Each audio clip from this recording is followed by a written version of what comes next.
Autónoma de Nuevo León, México. Tiene 10 años de experiencia profesional trabajando en temas de ingeniería clínica y ha sido docente y coordinadora de áreas en programas de bioingeniería de pregrado y posgrado en universidades colombianas. Participa en proyectos de investigación en temas de alto impacto y generación de producción científica. Además, cuenta con reconocimiento y relacionamiento a nivel nacional e internacional en el área de ingeniería clínica. Fue electa presidenta del capítulo peruano de IEEE MBS 2019-2020, vocal del Comité Directivo del Consejo Regional de Ingeniería Biomédica para América Latina 2020-2023. Participa activamente como miembro de la Asociación Peruana de Ingenieros Clínicos y en la Red Nacional de Evaluación de Tecnologías RENETSA. A nivel profesional, se ha desempeñado como ingeniero biomédico con experiencia en asuntos regulatorios, docencia, investigación, metrología en dispositivos médicos, tecnología biomédica, hospitalaria y soporte técnico en el sector privado y público como el INVIMA, Agencia Sanitaria para Colombia. Bienvenida, Sandra. Muchas gracias, buenas tardes para todos. Vamos a dar paso a la charla de desarrollo de dispositivos médicos, que está muy orientada precisamente a todos los temas regulatorios que están relacionados con este proceso. Para iniciar la charla quiero empezar con la definición de dispositivos médicos, para que todos estemos bajo el mismo entendimiento. Un dispositivo médico puede ser un instrumento, un aparato, un implemento, una máquina, un reactivo o un calibrador in vitro, un aplicativo informático o un material, pero que esté orientado para ser empleado en seres humanos y puede ser tanto para diagnóstico como prevención, para monitoreo, tratamiento, alivio o compensación de una enfermedad o lesión. También puede ser orientado para investigación, para reemplazo, modificación o soporte de la anatomía de un proceso fisiológico. Puede ser también para el soporte o mantenimiento de la vida, también para el control de la concepción o para la desinfección de dispositivos médicos. Aquí tenemos el marco general de los dispositivos médicos. Dentro de ellos hay varias categorías, que están el instrumental médico, que es para uso quirúrgico, que tiene varios fines, en este caso como cortar, orar, etcétera, y no tiene ninguna conexión con otro dispositivo médico activo. También está el material o insumo médico, que pueden ser sustancias, artículos o materiales para el diagnóstico, tratamiento, prevención de enfermedades y no requieren fuentes de energía. Por otra parte están los equipos biomédicos, que deben ser operacionales y funcionales, y ellos contienen sistemas y subsistemas eléctricos, electrónicos e hidráulicos y o híbridos, y también están incluidos los programas informáticos y requieren una fuente de energía. Además están los diagnósticos in vitro, que son exámenes de muestras derivadas del cuerpo humano, solos en combinación, para diferentes tipos de diagnósticos, y en este caso la presentación que vamos a realizar el día de hoy va a estar más orientada principalmente al tipo de dispositivos, equipos biomédicos. Estas definiciones que les acabo de presentar son basadas en las regulaciones de cada país. En general, en Latinoamérica tenemos regulaciones bastante similares. Están estas precisamente basadas en una disposición de ARSA en Ecuador, y también está acorde al INVIMA en Colombia y también a la ley 29459 en Perú. Todos son bastante similares. En el contexto en el que presentamos esta charla es en el que todos conocemos, en el de la pandemia generada por COVID-19. En este tiempo se está generando un boom de prestarle atención a los dispositivos biomédicos, principalmente porque son algunos de los elementos que en este momento están disminuyendo la disponibilidad de servicios para la atención de pacientes. En esta diapositiva les presento de los equipos biomédicos que la OMS destaca para la gestión de los casos de COVID-19 en los servicios de salud. Todos ellos deben estar disponibles para realizar la atención de pacientes en diferentes estados de desarrollo de la enfermedad. Y también presentan también algunos otros dispositivos médicos, pero en esta solamente quiero resaltar los equipos médicos. Entonces, a raíz de esto y de la emergencia, se ha generado una tendencia a que en los países se desarrollen equipos médicos hechos en los propios, digamos en casa, hechos en las mismas universidades, industrias o por ingenieros o personas particulares, lo cual ha desatado diferentes escenarios dependiendo de los países. Hablando específicamente de nuestra región en Latinoamérica, se ha dado en un contexto en el cual nuestros países no tienen todos unas regulaciones muy fuertes en cuanto a la aprobación y el desarrollo de dispositivos médicos nuevos y menos dispositivos médicos más complejos como los ventiladores mecánicos, que son de los cuales en este momento se ha venido trabajando más. Entonces, ¿qué es importante en este contexto? Que los servicios de salud tengan disponibilidad de estos equipos médicos, pero eso también tiene que venir de la mano con la disponibilidad de personal de salud, con la disponibilidad de instalaciones, de infraestructura y también con la capacidad de usabilidad de estos dispositivos, por la misma formación del personal asistencial. Entonces, yendo en esta misma línea, se ha dado precisamente en este momento todo ese proceso de desarrollo de dispositivos médicos, algunos de ellos de los que nosotros conocemos en el laboratorio que yo estoy dirigiendo en este momento, que es de validación de dispositivos médicos. Nosotros hemos visto que muchos de los dispositivos que se están desarrollando no están teniendo en cuenta varios de los pasos que les voy a presentar hoy, que es un tema mucho más extenso y que les voy a dejar algunos links para que ustedes puedan seguir profundizando. Igualmente mi contacto por si tienen más dudas, porque es un tema bastante amplio. Entonces, como resumen, les presento aquí en esta diapositiva, tenemos una etapa que se llama premercado, que es donde estamos en este momento con estos dispositivos, donde se da que la investigación, la innovación, el diseño y desarrollo de ellos. Y esto tiene que ir de la mano con varios puntos que son la calidad, la seguridad y el desempeño que se tienen que asegurar y evaluar. ¿Para qué? Para dar cuenta de la eficacia del dispositivo médico, en este caso equipo biomédico que estamos desarrollando. Esto tiene que conllevar a poder obtener un registro sanitario o un permiso de comercialización.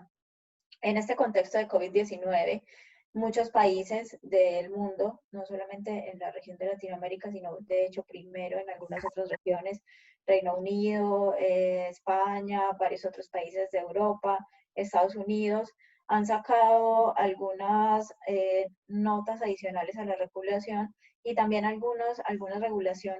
De hecho, en Latinoamérica, en Perú específicamente también hay donde dice que en estados de emergencia no se requiere el registro sanitario, pero sí se requiere un proceso premercado para poder llegar a la utilización de estos dispositivos médicos.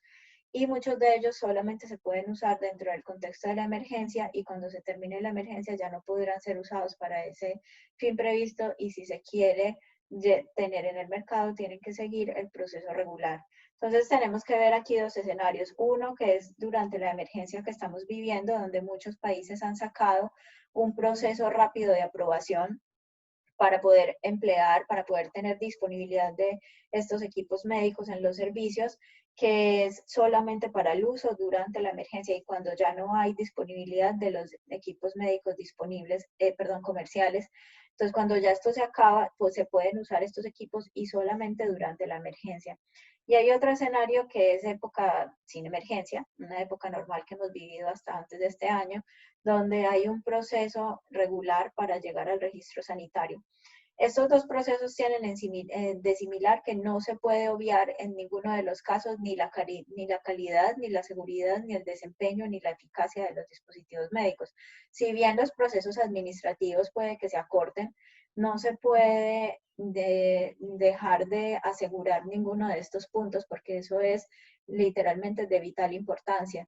En este caso, para disminuir riesgos asociados a los pacientes o a los usuarios de los equipos médicos. Todo esto finalizado llega a una etapa posmercado, que ya es otro tema aparte, y en el caso en el cual nuestros países tengan procesos de evaluación de tecnologías sanitarias, pues allí luego ya se hará un estudio bastante más amplio de este tipo de tecnologías, de la utilización de estas tecnologías. Para poder saber cuál es el proceso que debemos llevar para poder llegar a lograr la aprobación premercado de estos dispositivos médicos, lo primero que tenemos que obtener es la clasificación de riesgo de ellos. Es importante todo esto que les estoy mencionando, tiene que estar desde la etapa de diseño. ¿Por qué? Porque yo tengo que proyectar al mediano plazo todo lo que necesito obtener antes de empezar a desarrollar el dispositivo, porque si yo necesito que el dispositivo tenga ciertos requisitos de desempeño, no puedo esperar hasta el final que vaya a hacer las pruebas de desempeño para darme cuenta. Tengo que empezar desde el diseño, entonces por eso toda esta etapa regulatoria es importante y previa al diseño. Entonces, primero que tengo que hacer es conocer cuál es la clasificación de riesgo. Entonces, hay diferentes tipos de clasificaciones, está dependiendo de los países. Cada país tiene su regulación asociada. Por ejemplo, en Estados Unidos la FDA tiene 3 clases, mínimo, medio y alto riesgo, y cada uno de ellos tiene un nivel de control regulatorio. En Estados Unidos los ventiladores mecánicos se clasifican como clase 2 y están sujetos a controles generales y controles especiales del proceso de 510K. En la región ya de Latinoamérica, les puse aquí 3 ejemplos de Perú, Colombia y Ecuador. Están bajo la regulación que les presento en la diapositiva. Y además, adicionalmente, quise resaltar este decreto supremo 003 de 2020 en Perú, que presenta las reglas de clasificación y los principios esenciales de seguridad y desempeño de los dispositivos médicos, porque era uno de los países que no tenía este reglamento. Y bueno, recientemente en febrero logró salir y es bastante similar a lo que se presenta en los otros países de la región. Todos compartimos una clasificación similar, donde tenemos 4 niveles de riesgo: riesgo bajo, riesgo moderado alto y riesgo alto, donde tenemos diferentes dispositivos médicos en cada una de esas categorías. Y en nuestros países los ventiladores mecánicos se clasifican en riesgo 3, por ejemplo, para que lo vayan conociendo. ¿Qué es el registro sanitario que les mencioné ahorita? Es algo que es obligatorio, es un documento obligatorio en épocas normales. En muchos de los países este registro sanitario en épocas de emergencia no se necesita, pero se reemplaza por otro proceso más rápido de aprobación. En épocas normales tienen que saber que cuando desarrollan un dispositivo médico deben conocer cuál es la regulación vigente en su país para poder realizar esta aprobación. El registro sanitario faculta a su titular para la fabricación, para la importación, el almacenamiento, la distribución, la comercialización, la promoción, la dispensación, el expendio o el uso de estos productos, y cualquier modificación debe constar en el registro. Para esto se exceptúan de este registro los productos fabricados en el país con fines exclusivos de exportación. Por ejemplo, si yo aquí en el Perú voy a fabricar un ventilador mecánico que solamente lo voy a hacer para venderlo en Ecuador, pues no voy a tener que sacar el registro sanitario peruano, sino el registro sanitario ecuatoriano. Entonces ahí estoy exenta del registro peruano, pero tendré que sacarlo en el país donde lo vaya en este momento a comercializar. Ahora, en este contexto, es difícil pensar en hacer desarrollos para exportar porque la mayoría de los países está negando la exportación de dispositivos médicos que puedan ser útiles para el país durante la emergencia. Entonces, de hecho, eso también ha complicado el desarrollo de los dispositivos médicos, y si ustedes están en uno de estos proyectos deben ver que hay también dificultad para conseguir algunos insumos, materiales y elementos, porque muchos de los principales países proveedores están cerrados porque pues es material que ellos necesitan para la propia emergencia. Entonces es un punto importante que se debe conocer. El registro sanitario es algo temporal y renovable, no es perpetuo, sino que dependiendo del país hay que hacer la renovación con diferente tipo de periodicidad. Dependiendo de la clasificación de riesgo, que esta en muchos países consta precisamente en el registro sanitario. Por ejemplo, en Colombia el registro sanitario también contiene cuál es la clasificación de riesgo, y si no, pues igualmente siempre hay que realizar la clasificación. En este caso, en esta tabla que está basada en documentos del INVIMA específicamente, pero aplica para lo que se está llevando a cabo más o menos en varios países de Latinoamérica.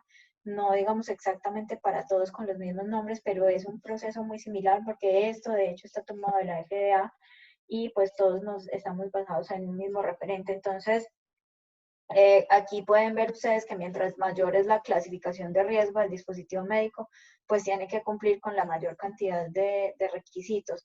Vámonos precisamente a la clase 3 y clase 4. Ustedes ven que estas dos clases que son de de mediano alto riesgo y de alto riesgo, ambas tienen que cumplir con todos los requisitos. Y si ustedes están trabajando en un proyecto, por ejemplo, de ventilador mecánico, pues tendrán que cumplir todos los requisitos porque es clasificación 3. Hay varios requisitos. A esto se le suma también otro punto que es la usabilidad, que no se está pidiendo como obligatoria en los países de la región, pero que son estudios que se pueden realizar de la mano de los estudios técnicos. Ya lo vamos a ver. Primero que todo se debe tener administrativamente varios documentos y entre ellos también la certificación de sistemas de gestión de calidad, de buenas prácticas de manufactura. Ahí podemos irnos, por ejemplo, al estándar ISO 13485, donde ustedes van a poder encontrar bastante información relacionada con estos sistemas de gestión de calidad para fabricantes de dispositivos médicos. Hay algunos países como Colombia que pide certificados de almacenamiento también, y casi prácticamente, mejor dicho, todos los países también piden condiciones sanitarias y buenas prácticas de manufactura. Y eso es aplicable para todas las clases. Entonces, ¿qué resaltó de esto? Que así sea en emergencia, ustedes no pueden construir dispositivos médicos para usar en pacientes, en en servicios de salud, no sé, en la sala de su casa, por ejemplo, no se puede, porque ustedes tienen que, a menos que la sala de su casa sea suficiente para cumplir con todo este proceso de buenas prácticas de manufactura, condiciones sanitarias, de almacenamiento, etcétera. Entonces, es importante tener en cuenta eso como fabricantes de dispositivos médicos. Luego, ya con respecto al dispositivo como tal, se tienen que cumplir varios puntos. Por ejemplo, la descripción del dispositivo médico no es solamente decir esto es un ventilador mecánico, sino que se debe describir detalladamente cuál es el uso previsto. En este caso, por ejemplo, este es un ventilador mecánico que se va a usar solamente en el tiempo de emergencia por COVID-19, que está indicado solamente, por ejemplo, para el tiempo de transporte del paciente, o se puede usar máximo por un día, como han salido muchos, que son simplemente ventiladores mecánicos de emergencia, porque de hecho estos son de los equipos más complejos de desarrollar. Entonces se desarrollan otras versiones más sencillas con las cuales te puedes soportar la respiración de un paciente 2, 3 horas, un día, ¿cierto? Ya ventiladores de cuidado crítico que necesitan muchísimas más variables, mucho más control, muchísimas más medidas de prevención. Estos pues ya serán más complejos y posiblemente no se desarrollen durante la emergencia, pero se tiene que describir específicamente cuál va a ser el uso previsto, si es para adultos, si es para niños, si es para neonatos, etc. Entonces, este uso previsto tiene sus propias características y el equipo va a estar acorde siempre a ese uso que el fabricante lo dice. Si, por ejemplo, nosotros proveemos un ventilador mecánico del cual decimos que está previsto solo para usarse en adultos durante 2 horas, por ejemplo, mientras el transporte de un paciente, y el personal de salud lo usa por 2 días, ahí es el personal de salud el que está incumpliendo si sucede algo con respecto a ese dispositivo, porque el fabricante dijo que el uso previsto era solamente 2 horas, ¿cierto? Pero si el fabricante dice que es para 2 días y en esos 2 días se usó y hubo un evento adverso porque se usó durante 2 días y era un dispositivo que solamente alcanzaba para 2 horas, pues es el fabricante quien está fallando. Entonces es muy delicado porque es donde el fabricante va a asegurar cuál es el alcance que tiene. Entonces, las indicaciones, entonces ahí vamos a decir, se va a indicar para pacientes con patologías como COVID-19, por ejemplo, por tal argumento, ¿cierto? Porque tiene tales especificaciones técnicas para estas patologías, etcétera. Se deben declarar bien las advertencias, las precauciones y las contraindicaciones en el uso del dispositivo médico. También se debe describir cuál es la acción sobre el paciente. Que vamos a realizar una acción eléctrica, que no es el caso de los ventiladores, por ejemplo. Que vamos a realizar una acción mecánica, que sí es el caso de los ventiladores. Que vamos a hacer una acción farmacológica, por ejemplo, como los medicamentos. Entonces se tiene que declarar cuál es la acción que se lleva a cabo sobre el paciente claramente en la documentación del dispositivo. También se debe decir cuáles son los componentes principales y cuáles son los accesorios.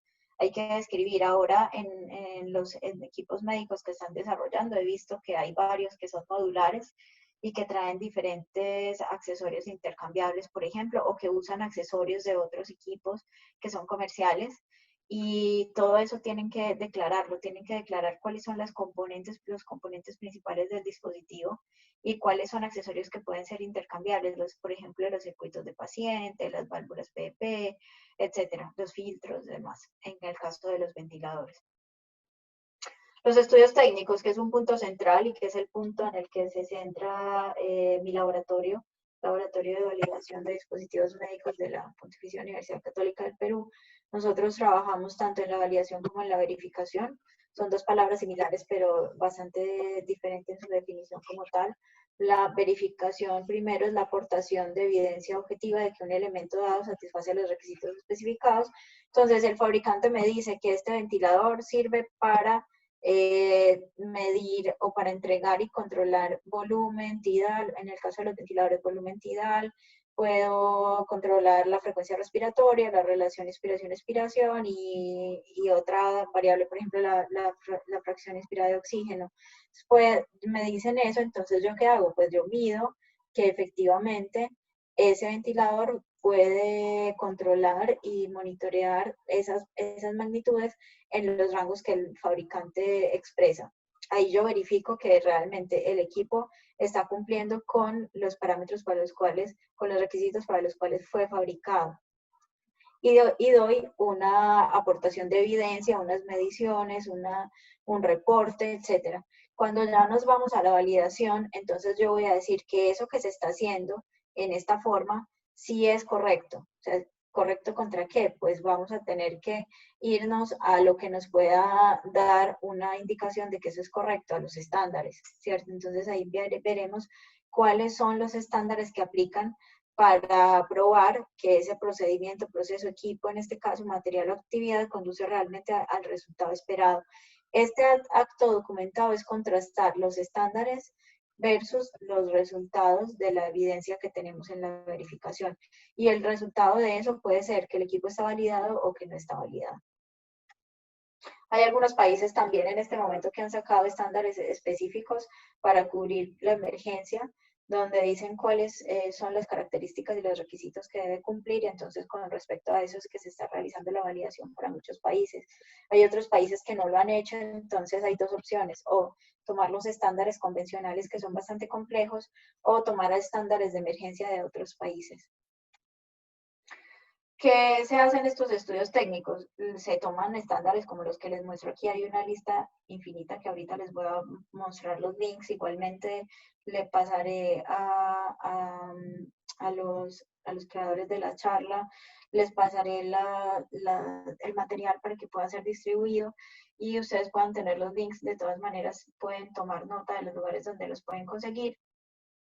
Tenemos en cuanto a estudios técnicos, normas, estándares que nos dan cuenta, por ejemplo, de los requisitos generales para la seguridad y el desempeño básico de los ventiladores de cuidado crítico, por ejemplo, que es uno de los estándares regulares para sin emergencia.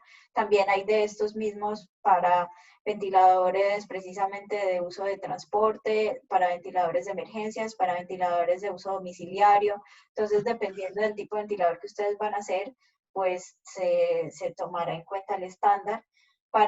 Tenemos también los dos últimos que presento en esta diapositiva, son guías que tanto de la primera MHRA es de Reino Unido y la siguiente es de FDA, que se sacaron para la época de emergencia y pues da los requerimientos para este tiempo. Los otros estándares ya son para épocas normales y los de emergencia están basados en estos, pero de una manera un poco más resumida, más concreta. Tenemos también estudios de seguridad. En el caso, por ejemplo, de dispositivos implantables como marcapasos, como un stent coronario, como ese tipo de dispositivos, pues, ¿qué se puede hacer en cuanto a seguridad? Por ejemplo, evaluaciones de biocompatibilidad, de citotoxicidad, de genotoxicidad, etcétera, porque son dispositivos que están directamente en contacto, tanto con fluidos como son implantados en órganos, entonces puede haber otro tipo de reacciones, o aquellos que tienen contacto directo con la piel, por ejemplo. Los equipos médicos generalmente no tienen contacto directo con la piel, Hay algunos que sí, se les tiene que hacer evaluaciones también de biocompatibilidad. El caso de los monitores de signos vitales, de los oxímetros de pulso, el caso bueno, el de los oxímetros de pulso tienen contacto directo con el dedo, pero se debe usar un material que sea ya biocompatible. En el caso de los ventiladores mecánicos no tenemos el equipo como tal, el ventilador no tiene contacto directo con el paciente, sino el circuito ventilatorio, que ya debe ser un circuito ventilatorio comercial que está validado. Entonces, de seguridad, ¿qué se hará en este caso? Pues haremos algunas otras pruebas de seguridad, como por ejemplo seguridad eléctrica, que es básica para este tipo de dispositivos, que estemos seguros de que no le vamos a pasar ninguna corriente de fuga al paciente que pueda generar un daño colateral. Eso es básicamente que se deben realizar en cuanto a pruebas de seguridad. También se deben evaluar, por ejemplo, las alarmas de los ventiladores. En este caso, puede que una alarma que no esté funcionando bien genere la pérdida de una vida. Es así de delicado. Entonces, es también un test de seguridad que se debe realizar. En estudios técnicos les traje esta presentación, este esquema, que es tomado directamente de la guía de MHRA de Reino Unido, donde muestra cuál es uno de las disposiciones para los estudios técnicos de mediciones de exactitud de las variables ventilatorias, donde se hace una prevención de salidas peligrosas, de entregas de magnitudes por fuera de los rangos que puedan generar resultados peligrosos para el paciente. Entonces, cómo se hace? Y estas son las disposiciones, por ejemplo, que usamos en el laboratorio de validación, donde tenemos, no sé si ustedes pueden ver, a ver, yo miro si puedo poner aquí un puntero, sí.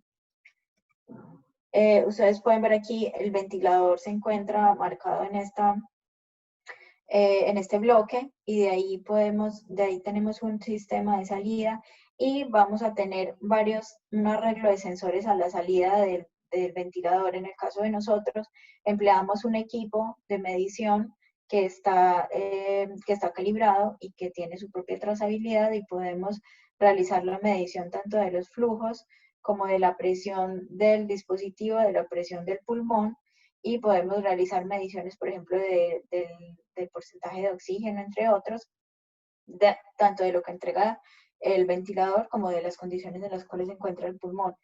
¿Qué es el pulmón? El pulmón es un dispositivo de prueba que tiene diferentes características. En los casos que nosotros empleamos, como lo presenta la mayoría de la regulación internacional, diferentes tipos de pulmones de prueba, y entre ellos, pues pulmones de prueba donde podemos tener tanto complianza como resistencia variables para simular diferentes estados de los pulmones de los pacientes, estados en diferentes tipos de patologías. Y así pues obtener mediciones que pueden dar cuenta de cómo funcionaría en un escenario real el ventilador, y cuáles son los porcentajes de exactitud que tiene este ventilador. Es lo principal, es lo principal en la etapa de estudios técnicos. Sin esto no se puede pasar a ningún tipo de estudios con seres vivos. Tiene que estar esto bien claro, esta verificación de pasar también a una validación donde se corrobore con un estándar internacional o nacional, si existiera, que realmente sirve para este fin. También es muy importante en el caso que aplique, porque solamente pues esta charla no está enfocada a los ventiladores, no los ventiladores como tal, el equipo no se esteriliza, pero hay otro tipo de dispositivos que sí se necesitan esterilizar. Entonces, los dispositivos médicos que sí requieren esterilización deben también declarar en su información, tanto manual como insertos, etcétera, debe tener los estudios de esterilización previos, donde se presente cuál es la descripción del método utilizado para la esterilización, un certificado analítico de la calidad, y debe declarar cuál es la normatividad que se tuvo en cuenta para realizar este estudio de esterilización. Les pongo aquí un ejemplo, por ejemplo, la ISO 10993-7 es para la evaluación biológica de dispositivos médicos, una normatividad que sirve y está relacionada también con esterilización, entre muchas otras que hay para este tema. ¿Qué debe tener también? El fabricante del dispositivo médico debe declarar cuál es la disposición final. En este caso, por ejemplo, es importante, ¿qué va a pasar con estos dispositivos médicos cuando se acabe la emergencia por COVID? Que ustedes fabricaron 500 ventiladores mecánicos solamente para COVID y en, no sé, un año se acaba la emergencia. ¿Qué vamos a hacer con esos 500 ventiladores? ¿Los van a poner fuera del hospital a ver si se los llevan? No. Esos ventiladores tienen que tener un proceso de disposición final que el fabricante declara y está y corresponde con las normas vigentes en cada país, que esto es diferente para cada país, y considera diferentes alternativas. Esto está muy enfocado también al cuidado ambiental, porque no es que simplemente puedo cogerlos y tirarlos a un río o algo así. Entonces, se tiene que tener en cuenta y el fabricante, de hecho, es el responsable de orientar esta disposición final. También los dispositivos médicos deben tener sus etiquetas, deben tener, por ejemplo, la presentación de la marca y todo lo demás, las artes y los insertos, que serán los manuales, las guías rápidas, las guías de uso, los manuales tanto de usuario como de, de operación. Entonces se tienen esos dos tipos, los manuales técnicos de operación, los manuales de usuario, los insertos, la placa, por ejemplo, del equipo, como lo que les presento en esta imagen, etcétera. También hay una ISO, hay varias ISO que están relacionadas con este tema, pero les presento aquí una de las más importantes, la ISO 15223-1, que está relacionada, por ejemplo, con los símbolos que se pueden usar en este tipo de etiquetas y la información que se debe suministrar. Algo aquí resumido tiene que tener, por ejemplo, el nombre del producto, la fecha de fabricación, el lote o la serie, el fabricante y las características eléctricas también, como pueden ver aquí, algunos riesgos que no se puede desechar en la basura, por ejemplo. El idioma, por ejemplo, de todas las artes y demás debe ser coherente con el país en el que se va a distribuir el dispositivo para evitar riesgos. Y los insertos deben tener información suficiente para asegurar la ejecución apropiada del dispositivo. ¿Qué más tiene que tener este proceso de desarrollo? Deben tener en cuenta un análisis de riesgos. Este análisis de riesgos se realiza con respecto a la ISO 14971, que se debe determinar la severidad del daño, que es la estimación del impacto del evento o incidente adverso sobre el paciente si se presenta la falla, y la probabilidad de ocurrencia, que es la estimación de la probabilidad de que se presente la falla. Con esto se obtiene el riesgo, según esta ISO, que es la combinación de la probabilidad de ocurrencia de un peligro y la severidad del mismo. Esto tiene que ir, es una tabla que se realiza donde se hace el estudio de la severidad de daño con la probabilidad de ocurrencia y se determinan cuáles son los riesgos asociados al dispositivo que se está desarrollando. Y esto va de la mano de las medidas de seguridad. Una vez se determinan cuáles son los riesgos, también se tienen que presentar cuáles son las medidas que se van a tomar en cuenta para minimizar o subsanar estos riesgos. La mayoría de los riesgos seguramente podrán ser reducidos muchísimo y se debe decir cuáles fueron estas medidas adoptadas. Hay algunos que no se pueden reducir completamente y que van a quedar riesgos residuales que se tienen que justificar por qué existen y qué se debe hacer en caso de que suceda un evento adverso asociado a ese riesgo. Otro punto muy importante son los estudios clínicos. Cuando se realiza el desarrollo de dispositivos médicos que se pueden homologar con dispositivos médicos que ya son comerciales, en muchos casos los estudios clínicos no son necesarios porque ya se puede comprobar con los estudios técnicos que funciona de la misma manera y que va a obtener el mismo resultado, que el principio de funcionamiento es igual, entonces ya está comprobado con los estudios clínicos del dispositivo que sea comercial. Lo que sucede en este caso es que hay muchos desarrollos que se están haciendo bajo, digamos, principios de funcionamiento que no son convencionales para el uso previsto. Entonces, en la mayoría de ellos aplica realizar estudios clínicos y es un punto que no es trivial, es un punto en el cual intervienen diferentes tipos de profesionales y también la ética. Se debe tener consideración de los comités de éticas apropiados y lastimosamente en nuestra región todavía hay bastante falencia en cuanto a comités de éticas que estén capacitados para estudios tanto con animales como con seres vivos en general, seres humanos. ¿Qué se debe presentar para los estudios clínicos, ya sea preclínicos con animales o clínicos con seres humanos? Se debe presentar el objetivo del estudio, el tipo de estudio, porque hay diferentes tipos de estudios clínicos, cuál es la población de estudio, la intervención, es decir, cuál va a ser el equipo que se va a usar para esto y cuáles son los componedores, por ejemplo, los equipos médicos que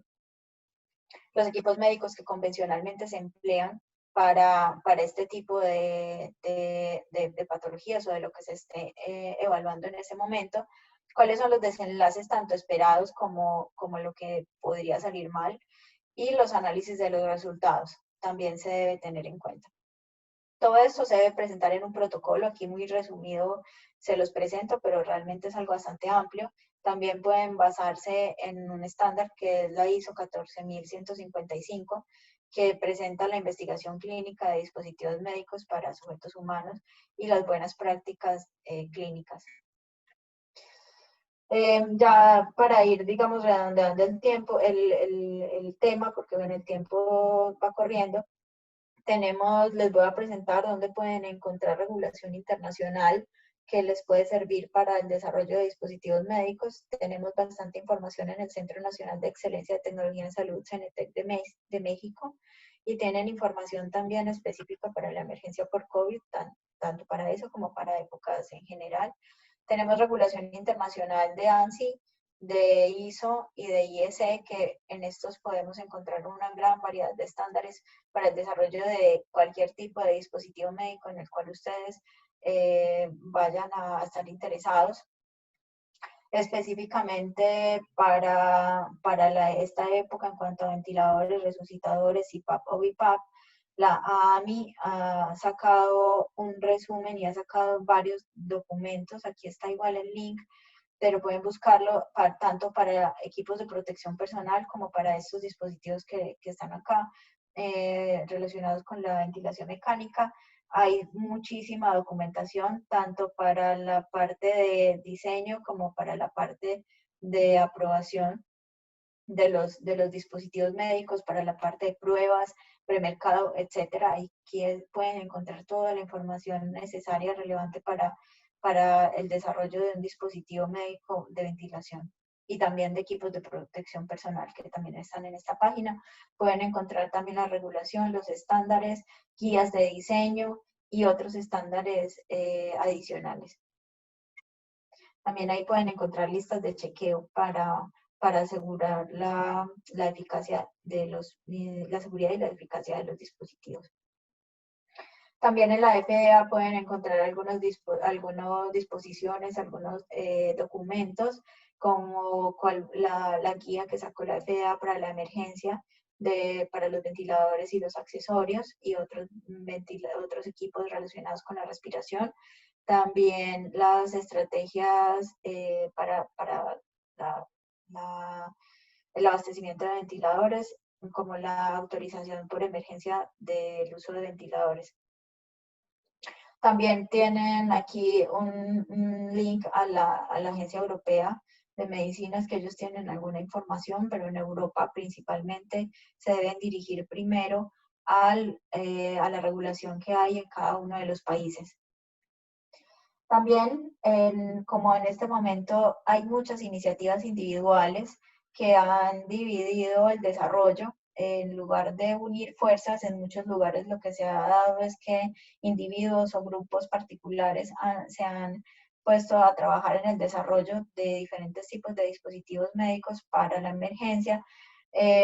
Esto ha sido poco eficiente, pues porque ya que hay dificultad para obtener insumos, ya que hay dificultad para conseguir personas que conozcan realmente el tema, para hacer la evaluación premercado, para todo este proceso, pues ha sido bastante ineficiente tener diferentes grupos divididos. Hay algunos centros que han hecho algunos grupos, algunas páginas como para tratar de recoger diferentes iniciativas y poder tener bases de datos o poder tener grupos de comunicación, etcétera. En este caso, bueno, aquí hay algunos links de algunos de estos ejemplos que les estoy presentando ahora y también les dan cuenta de información útil para el desarrollo. Principalmente, bueno, aquí les presento en Perú, nosotros tanto en EMB como en el laboratorio que dirijo, pues estamos también promoviendo iniciativas para tratar de consolidar este tipo de desarrollos para que se puedan realizar de una manera más formal. En general, bueno, estamos precisamente en el capítulo ecuatoriano. Muchas gracias por hacer este tipo de charlas, por promover este tipo de espacios, porque lo que estamos haciendo principalmente también es diseminar el conocimiento y promover a que, bueno, las personas ya a partir de una idea más clara de lo que se esté realizando, poder avanzar en unos caminos más seguros. En el caso de Perú, para los que estén asistiendo o los que estén interesados en contactarnos, pues aquí están los datos de contacto. Yo soy en este momento la presidenta del capítulo peruano de MB, también el representante ADCOM de la región 9 de Latinoamérica del Caribe, pues está en Perú, que es el doctor Roberto Lavarello, y bueno, está su contacto por si en algún momento es de interés llegar a él. Está también de la vicepresidenta de nuestro capítulo peruano, que es la doctora Fanny Casado, el secretario, pues el doctor Benjamín Castañeda, y el tesorero Julio Valdivia. Bueno, esto es todo por ahora. Es un tema bastante más amplio, pero bueno, en el tiempo que tenemos quise traerles información lo más útil posible para que ustedes puedan basarse en ella y poder ampliar más los temas. Igualmente están mis contactos en el caso de que pueda ayudarles más ampliamente en el futuro. Creo que en este momento me están mandando algunas preguntas al chat. La moderadora, ¿está bien si voy respondiendo en este momento o cuál va a ser la mecánica del asunto? Ya le leo las preguntas. Ya, muchas gracias. Listo. Mónica pregunta, ¿qué sucede cuando los ventiladores o equipos médicos son fabricados por universidades donde no se tiene una marca y donde las pruebas son limitadas?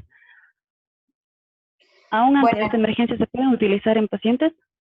En este caso, por ejemplo, esto dependería mucho de la regulación del país. Te voy a responder con respecto a la regulación que yo conozco. Generalmente no se pueden usar o sea, no se puede llegar a validar por dos razones. Una, si en la universidad no puede ser un fabricante porque no está en su razón social, pues necesitan encontrar a alguien que sí pueda ser fabricante y representarlo como razón social. O sea, no significa que es que lo que desarrollan en la universidad no puede llegar a ser un producto que se use en pacientes, sino que si no tiene una marca, si no tiene una razón social de la que se haga responsable por la fabricación de este dispositivo, pues no podrá llegar a ser, porque ¿qué pasa si sucede un evento adverso cuando se está empleando con un paciente? ¿Quién responde por esto? ¿Cierto? Y las universidades generalmente, no sé si hay alguna en el mundo, pero pues posiblemente sí, pero la mayoría en general su razón social generalmente no es fabricación de dispositivos, entonces no está dentro de su alcance comercial, pero sí se debe buscar un fabricante que represente en los registros comerciales que va a ser el responsable. O si la universidad quiere ampliar su razón social, pues también podrá hacer. El otro punto es si no tiene las pruebas que se deben hacer. En ese caso, tiene que haber algún laboratorio en el país para poder realizar la validación de los dispositivos y esto va a depender mucho de la regulación del país. Por ejemplo, Colombia pide unas pruebas, Perú pide otras y Ecuador otras. Todas van en la misma línea, pero hay algunos países que son más exigentes que otros. En este caso, entonces, se va a necesitar instrumentación para realizar las mediciones diferente, dependiendo de lo que te pidan en cada país. En Perú, por ejemplo, nosotros tenemos toda la instrumentación para realizar las pruebas suficientes para poder lograr la aprobación de ventiladores y de dispositivos, pues en general de equipos médicos, solamente equipos biomédicos y algunos equipos de protección personal para Perú, pero no necesariamente todas nuestras pruebas cumplen, por ejemplo, para Colombia. Entonces, depende mucho de la regulación del país, pero si no cumples con lo mínimo que te da el país, no pueden llegar a ser usados en seres humanos. Y menos si son ventiladores, porque son equipos obviamente de riesgo 3 en todos nuestros países y eso significa que son equipos importantes. Bueno, creo que esa fue la primera pregunta. Sí. Ujú. La siguiente pregunta dice, Israel pregunta, ¿cuánto es el costo de realizar todo el proceso? Entiendo que depende del producto, pero ¿podría dar un ejemplo? ¿Conoce cuánto sería el costo del desarrollo de una prótesis? Esa es una muy buena pregunta y una pregunta bastante complicada, porque efectivamente tú mismo estás respondiendo que depende del producto.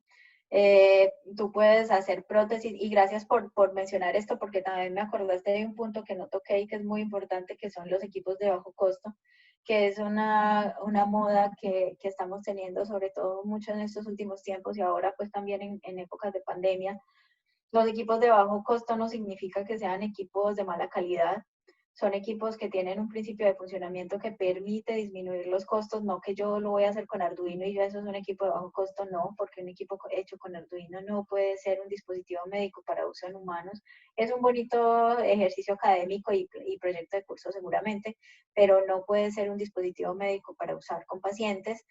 Entonces, realmente el costo de desarrollo de un dispositivo médico, yo te puedo decir que lo puedes realizar desde $1.000 hasta 50 millones de dólares. O sea, esto depende demasiado de qué tipo de desarrollo vayas a hacer, para qué país lo estés haciendo, bajo qué regulaciones lo quieras y lo necesites aprobar. Y una prótesis dependiendo, o sea, si vas a hacer una prótesis de una falange, no es lo mismo que si vas a hacer una prótesis de una cadera.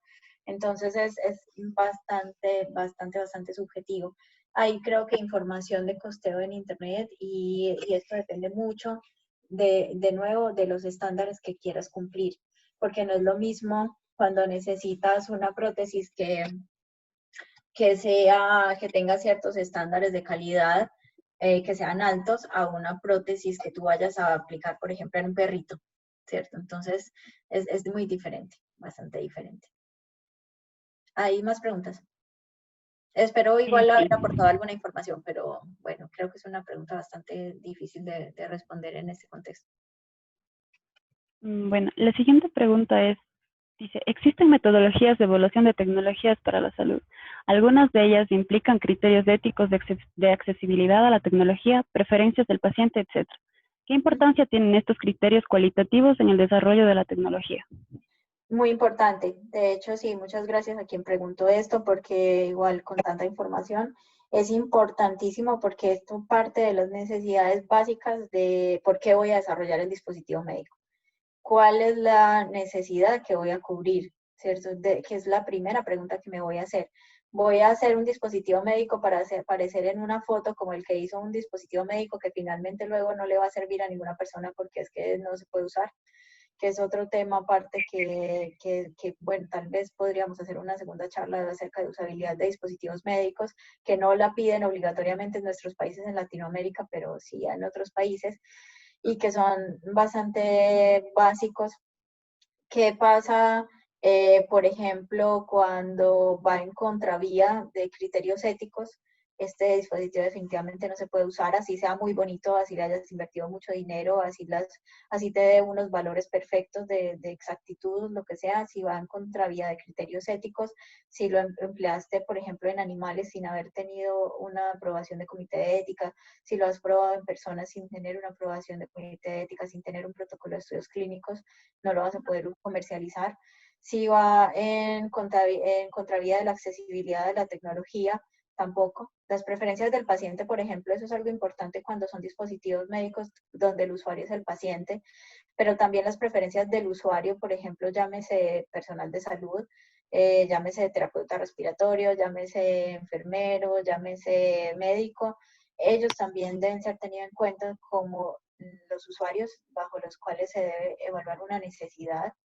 Entonces son criterios que, como tú mencionas, pueden ser cualitativos, pero en realidad pueden llegar a ser criterios cuantitativos y son básicos para la necesidad, porque es que tú no vas a hacer dispositivos médicos así simplemente porque te pareció bonito, sino porque tiene que tener un uso, tiene que tener una implementación real.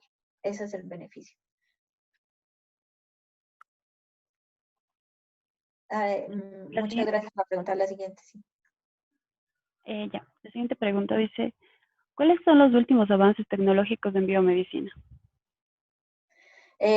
Bueno, muchas gracias por preguntar, porque igualmente es interesante conocer qué es lo último, pero yo te diría que lo último en este momento se puede resumir a la pandemia.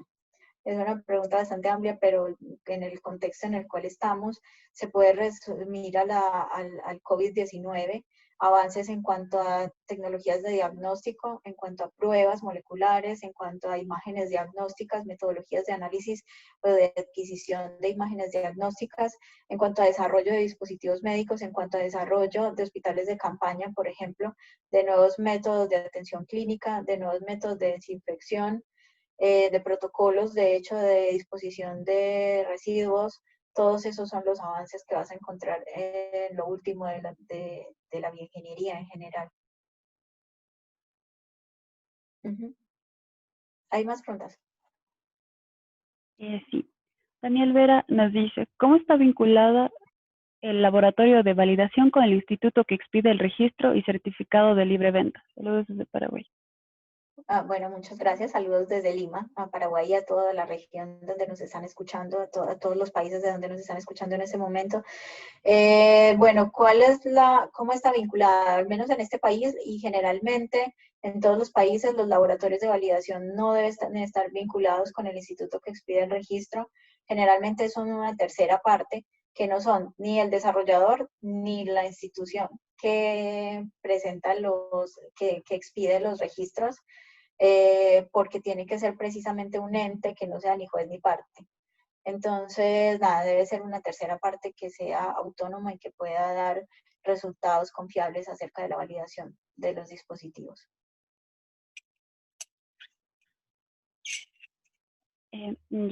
Cristian Soto dice, ¿cuál es el rol de las instituciones de salud en el desarrollo de dispositivos médicos, como es el caso de Perú, el MIMSA o el IETSI? Bueno, en el caso de Perú, bueno, y en todos los casos en general, el rol de las instituciones de salud, o sea, no directamente tienen un rol, o sea, el que cumple el rol principal es quien esté desarrollando el dispositivo médico. Si es una institución de salud, por ejemplo, que está desarrollando el dispositivo médico, pues tendrán el rol principal, pues depende de quién sea el que esté realizando el desarrollo. Lo que pregunta Cristian en este caso, por ejemplo, MINSA o IETSI no son directamente como tal una institución de salud, son entes en general, son sistemas. Entonces, el sistema, bueno, MINSA podrá sacar algunas, o IETSI podrán sacar algunas evaluaciones de tecnología, por ejemplo, o podrán sacar algunas disposiciones de uso de dispositivos médicos, necesidades, por ejemplo, también pliegos de necesidades de dispositivos. Ellos serán finalmente usuarios de la tecnología, a menos de que ellos sean los que estén haciendo desarrollo.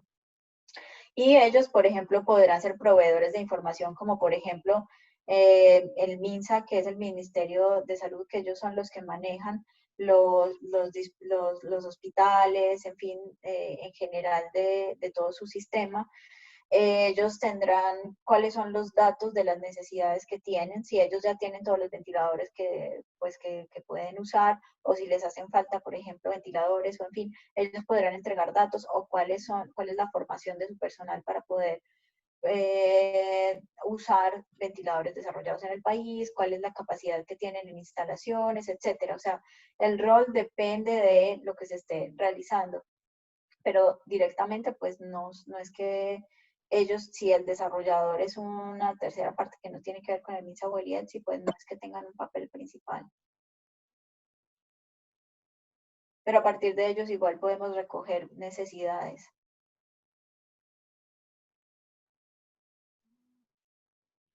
¿Algo más?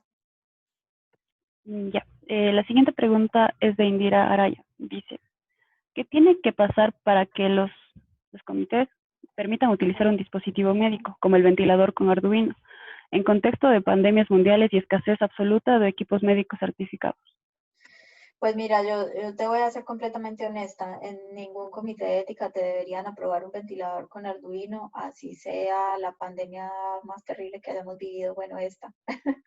En ese caso creo que hay mucho más riesgo en el hecho de someter a un paciente a un ventilador con una instrumentación que no es apropiada, a el hecho de que se tenga que optimizar el servicio de salud en lo máximo para obtener ventiladores comerciales o para optimizar el servicio de tal manera de que se pueda cubrir para todos los pacientes o mejorar los sistemas de prevención para que no tengamos que llegar a tantos pacientes contagiados, porque realmente si se hace una balanza entre riesgo contra beneficio, puede que el riesgo sea mucho mayor.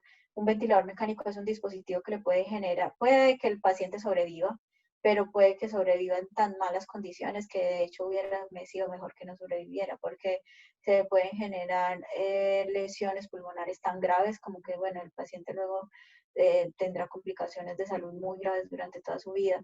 Y, y eso es bastante delicado. Además, el hecho de que los mismos usuarios, que son el personal de salud, va a tener más inseguridad a la hora de usar los dispositivos médicos, porque si tú le vas a programar un volumen tidal de 300 y no te entrega 300 sino 400, pues ya no sabes ni siquiera cómo programar el dispositivo. Entonces, un Arduino además no es un dispositivo que esté hecho para soportar todas las magnitudes que tiene que estar midiendo y controlando un ventilador mecánico de verdad. Entonces, no es realmente en este caso, ni siquiera si un comité de ética te puede aceptar, porque igual un comité de ética pues no está hecho para aceptar técnicamente dispositivos, sino que tú no vas a poder pasar pruebas técnicas basadas en estos estándares. Te aseguro que con ninguno de estos estándares los vas a poder cumplir con un ventilador que esté basado en Arduino por la exactitud que yo conozco que se puede manejar. Entonces, no vas a poder cumplir las pruebas técnicas y en ese mismo sentido, una agencia nacional reguladora no te va a dar un aval. Puede que llegue a suceder, pero si eso sucede sería porque realmente no se están siguiendo los estándares como debería ser. Entonces, nada de eso, o sea, no es por desanimar los intentos de desarrollo, sino que es más bien por llevarlos a que no se oriente el tiempo en desarrollos que no van a llegar a ser útiles, como mencionaban en una pregunta anterior acerca de las necesidades de los usuarios, sino que más bien aprovechen para de una vez orientarse basándose en los estándares. Y si bien los estándares ahora están recortados en muchas cuestiones administrativas, no se disminuye la rigurosidad en calidad ni en desempeño, ni en eficacia, ni en seguridad.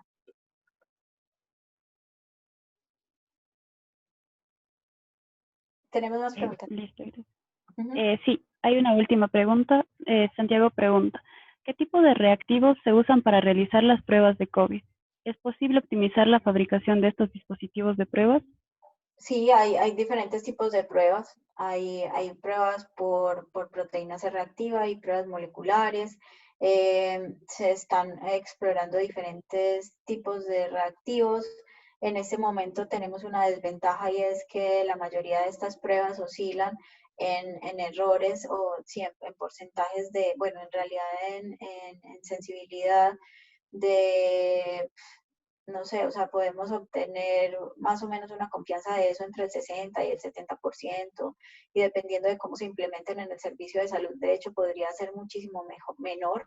Entonces, no es que en realidad las pruebas en este momento todas sean infalibles, pero que se pueden mejorar, sí, seguro que se pueden mejorar, pero pues también es un proceso complicado, es un proceso que requiere bastante conocimiento y requiere laboratorios de bioseguridad alta porque van a necesitar manipular el virus y para eso se necesita ya una seguridad bastante más avanzada y conocimiento bastante amplio. Y obviamente los entes reguladores también deben tener unas buenas normatividades para este tipo de dispositivos médicos, como son las pruebas para detectar el COVID. Siguiente pregunta. Ya. Malena nos pregunta, ¿una bomba de insulina en qué clasificación del FDA entra? ¿Cuáles serían las pruebas médicas que deberían pasar para que pueda salir al mercado? Una bomba de insulina, depende. Si es una bomba de insulina implantable, entra en la categoría de dispositivos implantables, que muchos de ellos son categoría 3. Si es una bomba de insulina externa, puede ser categoría 2, creo. Igual esto lo puedes consultar en la misma FDA. Y en tu país, ¿de qué país es esta pregunta? Dice, no, o sea, dependiendo del país en el que estés, más que la clasificación de FDA, si lo vas a usar en tu país, debes ver cuál es la clasificación de riesgo en el país apropiado, en el país en el cual se va a hacer y se va a distribuir. Hay, bueno, cada país tiene sus propias reglas, entonces es más que de la FDA, a menos de que lo vayas a distribuir en Estados Unidos, debes fijarte en la clasificación de riesgo de tu país. Y las pruebas médicas que debería pasar, más que pruebas médicas, primero debes pasar pruebas técnicas de entrega de medicamento, de la cantidad de flujo, del volumen, el tiempo, las presiones, todo esto son, y debes encontrar primero que nada cuáles son los estándares que rigen este tipo de bombas. Ya con esos estándares ya puedes saber cuáles son las pruebas técnicas y todos los rangos de porcentajes de exactitud y demás que son permitidos para este tipo de dispositivos. Y todo el proceso es el mismo proceso de lo que estaba mencionando, pues para salir al mercado, el mismo proceso que mencioné en esta presentación. Creo que tenemos tiempo para otra pregunta más. Yalel, a ver, dice Gaby Pineda, saludos desde Ecuador. ¿Cómo es posible determinar si la falla en determinado proceso en el cual interviene un dispositivo médico es debido a la mala práctica del personal de salud o del dispositivo? Bueno, ahí se tiene que realizar un estudio de la falla. Es dependiendo de lo que haya pasado. Tiene que haber un experto que evalúe lo que se realizó. ¿Cómo se puede saber? Se debe, en ese caso, si no hay registros, si no es un equipo que monitoree, por ejemplo, cómo se cambian las variables, cómo se mide lo que está haciendo, entonces tiene que haber un registro por medio de entrevistas de lo que hizo el personal de salud y ahí se corroborará con las guías de lo que debía haber hecho. Si él siguió todos los protocolos de uso clínico que debería haber llevado a cabo normalmente, pues ahí ya se entra a evaluar porque tiene que haber un perito que lo evalúe. Y si no, también pueden haber otro tipo de fallas de ambientales o etcétera que pueden suceder. Entonces, nada, hay que hacer una evaluación bastante completa de lo que, de lo que sucedió para poder saber si cada uno cumple con sus requisitos, pues no será la culpa y hasta que encuentren cuál fue el requisito que no se cumplió.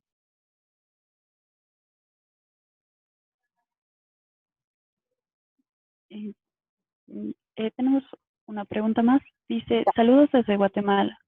En el momento de crear nuevos dispositivos médicos, por ejemplo el ventilador o una prótesis bioeléctrica, si la regulación no es tan fuerte en el país, ¿se deberían referenciar sobre cuál estándar internacional base, FDA, sería el más indicado? Sí, efectivamente, si la regulación del país no tiene mucha información, les recomiendo que se vayan a ver, por ejemplo, los estándares de AAMI, porque FDA por sí sola no es que tenga estos estándares, sino que pues es el agente regulador, pero pueden irse a AAMI, a ISO o a IS, donde van a encontrar estándares de fabricación, de diseño, de pruebas, que les van a servir para poder hacer un diseño y un desarrollo bastante sólido. Para la cuestión del proceso de aprobación, bueno, ahí ya sí tendrán que basarse en lo que tenga su país, pero para ustedes estar seguros de tanto de la eficacia como de la seguridad del dispositivo, les recomiendo que puedan ir a ver los estándares internacionales. En ventiladores, por ejemplo, ahora a mí sacó una información bastante amplia, cuánto prótesis también ISO tiene. Entonces, les recomiendo ver esos estándares internacionales. Creo que esas son todas las preguntas por ahora, ¿cierto? Igual, si tienen alguna otra pregunta, bueno, están mis datos de contacto y con gusto les atenderé las preguntas que se les vaya ocurriendo. Y listo. Extendemos nuestro agradecimiento a la doctora Sandra Milena por su excelente presentación y por brindarnos un poco de su conocimiento, esperando contar con su presencia en futuros eventos. También damos gracias a todos los asistentes por formar parte del webinar Desarrollo de dispositivos médicos y finalmente invitándoles a encender sus cámaras para tomar la foto oficial del evento. Bueno, yo quiero particularmente también hablar y darle las gracias a Sandra y a Roberto que está de participante. Sandra, excelente presentación. Muchísimas gracias por compartir con nosotros y con toda la audiencia estos conocimientos tan importantes en estos momentos que todos queremos fabricar dispositivos médicos. Con mucho gusto, gracias a ustedes por el espacio y por la invitación. A ver, yo dejo de compartir aquí para poder poner la cámara y hacer la foto.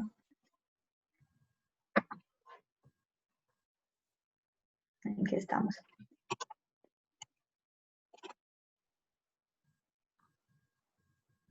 Bueno, mientras que todos encienden la cámara, quiero informarles que este es el primer evento de alrededor de 8 eventos que vamos a hacer enfocados a la participación de las mujeres en la bioingeniería. Entonces estarán pendientes por las redes sociales de toda la programación que vamos a tener. Muchas gracias, Mónica, por esta iniciativa. No sé si Roberto quiere decir algo.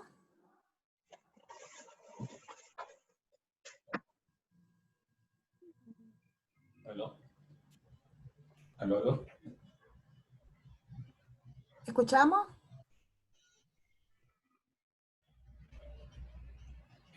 Gracias por la invitación, Fidel García. Gracias por la invitación. ¿Puedo acotar un tema que me está pasando? O sea, yo soy ingeniero de campo, de ventilación, y para esta pandemia los médicos están exigiendo un PIB entre 25 y 30 centímetros de agua. Yo no soy diseñador, no desarrollo tecnología, pero si hay alguien que está desarrollando, Perú se está exigiendo un PIB alto para reclutamiento alveolar. Entonces, les doy ese dato, que los médicos están exigiendo los PIB muy altos. Hay ventiladores que soportan hasta 10 y están pidiendo entre 25 y 30. Es una de las condiciones que los médicos, cuando se entrega un equipo, lo primero que revisan. Les doy ese dato para los diseñadores, los que están desarrollando tecnología. ¿Quién está hablando? ¿Me regalas tu nombre, porfa? Que no alcanzo a ver quién es. Ok, perdón, Fidel García. Ya, Fidel, muchas gracias por tu aporte. Igual, para el caso de Perú, por ejemplo, un punto, gracias por comentar esto, porque un punto que no, o sea, que debemos tener en cuenta es que nosotros debemos basarnos en requisitos de diseño que sean argumentados, sean un estándar, sea en una norma técnica o algo que nosotros podamos corroborar, porque si no va a pasar precisamente lo que Fidel está comentando, que se va a dejar a un criterio subjetivo de usuarios, por ejemplo, que si bien ellos son usuarios, ellos no necesariamente son expertos técnicos en la tecnología, no son desarrolladores generalmente tampoco.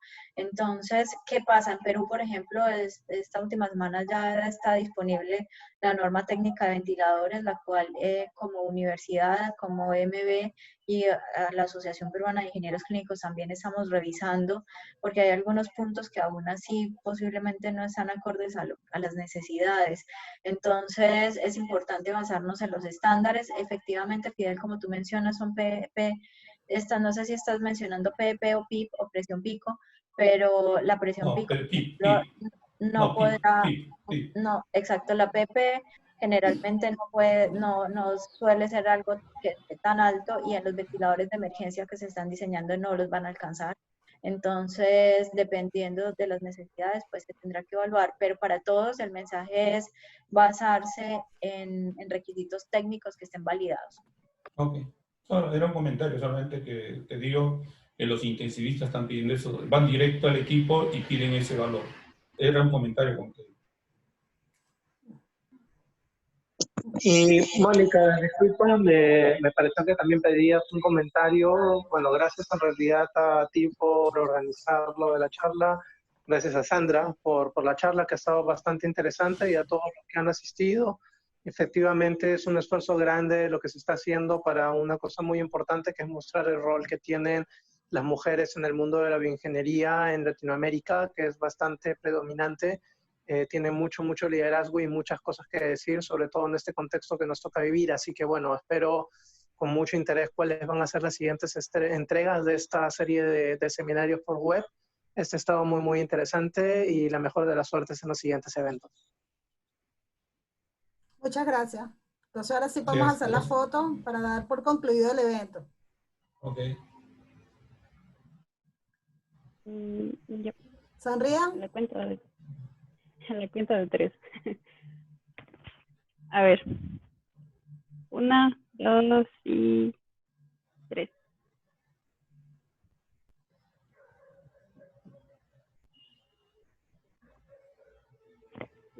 Un momento para también capturar la otra pantalla.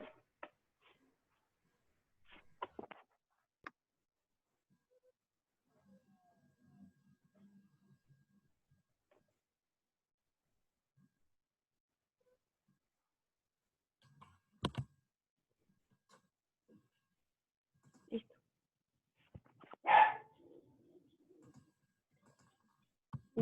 Ya están las fotos. Bueno, muchas gracias a todos por su atención, por las preguntas, por los comentarios. Creo que igual de ahí es de donde se termina de enriquecer bien la presentación. Y nada, bueno, estamos disponibles para lo que les podamos servir, tanto desde el Laboratorio de Validación de la Pontificia Universidad Católica como de MBS Perú y en general a título personal como ingeniera. Están, bueno, mis contactos y nada, espero poder apoyar más en el futuro. Muchas gracias a todos. Gracias. Gracias.